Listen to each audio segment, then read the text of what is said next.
I now yield 1.5 minutes to the gentleman from the great state of Tennessee, the distinguished chair of the Committee on the Judiciary, Subcommittee on the Constitution, Civil Rights, and Civil Liberties, Mr. Stephen Cohen.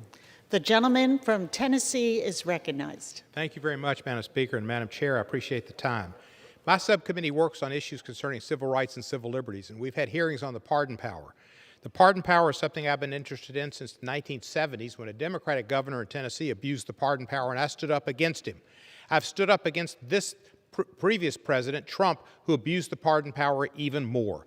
He gave pardons to his family, to people that were his administration officials, to people who worked at his campaign, to people who lied to the Justice Department and to the FBI because they were protecting the president from the impeachment articles that were lodged against him and which would have shown his contravention of the Constitution. I've listened to the debate here some. It's astonishing to me.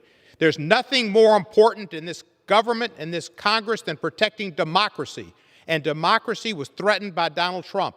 And this bill, which Adam Schiff has sponsored with many co-sponsors, protects democracy. It puts checks and balances on the president. No person should have unfettered power. And the president tried to use the pardon power to take care of people who took care of him, to shut them up so they wouldn't testify against him. Roger Stone, Mike Flynn, you name it, down to Paul Manafort.